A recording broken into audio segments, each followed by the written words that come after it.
Hello and welcome to the Futures 3D. My name is Jeff Christiana, and we are looking at a 16 by 16 by 16 glacier steel. This is a black powder coated 16 by 16 heated build platform. Right now it's printing a 3D spiral. We are printing with Skene Forge 50 Replicator G38. We've got our new metal print head that has been performing very well. We've been testing it over the last month or so. This has got a 0.35 tip. We've added a connector to the end. We're experimenting with different types of connectors. So replacing the head is quite simple.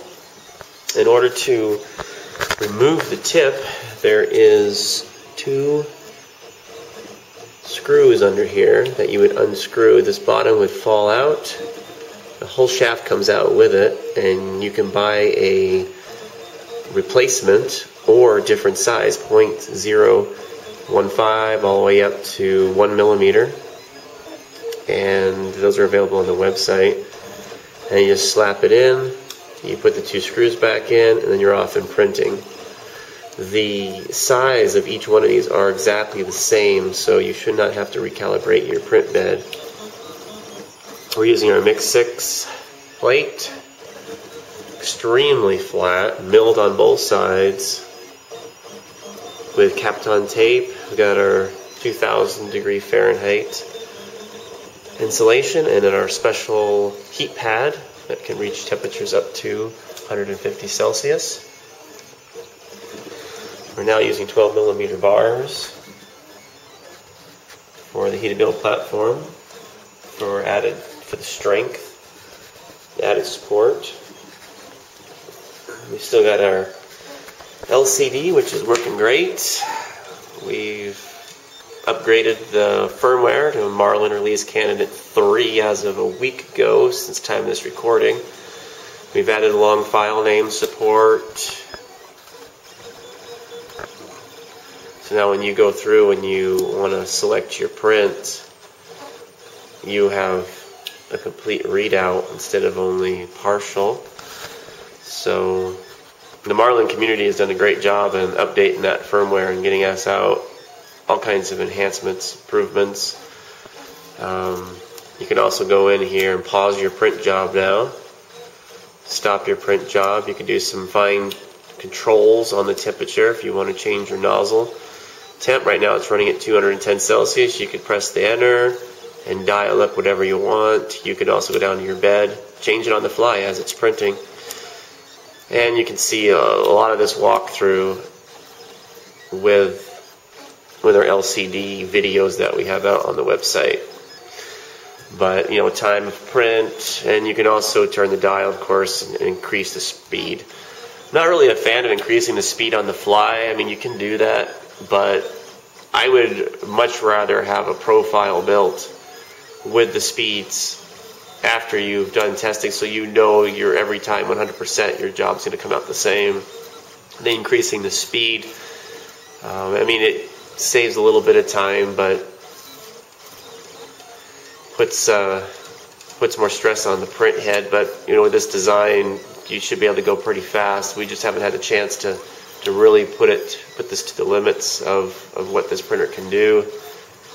So right now we're sticking with default speeds, but you can increase the speed if you would like by turning that knob and increasing your percentage. Our ramps 1.4 electronics are still being used. We are going to be still selling these, but we're going to be discontinuing them on our printers and moving to the Megatronics. The Megatronics will offer dedicated LCD keypad connections, built-in SD reader. It will offer a thermocouple option to your thermistors. There'll be two thermocouple ports for your heat bed and your tip. Well, for two tips. Heat bed can always stay with a thermistor. I believe, because you don't need such high temps on a print bed. But pretty much all the same. It's going to run the same firmware.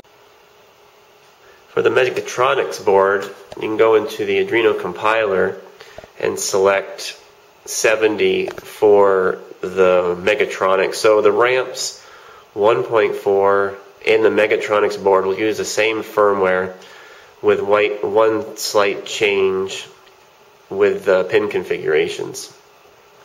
The ramps in the Mechatronics both have optional dual extruder controls. The Marlin firmware also supports dual extruders. At this time, we are offering a dual head as well as electronics. Everything can handle dual heads. We just have not had a chance to go through it and actually print with the dual head at this time. I know it's possible with SkeneForge 50 and Replicator G38, but at this time and current staff, we're unable to spend a lot of time with that. We're more focused on producing a very high quality print job, and when we do get to doing dual heads, the support, it'll probably be for support material, and then we'll move on to different colors. But having a dissolvable support material would be the best. So here's our Glacier Steel. It's very versatile, mobile, and allows you to print huge objects.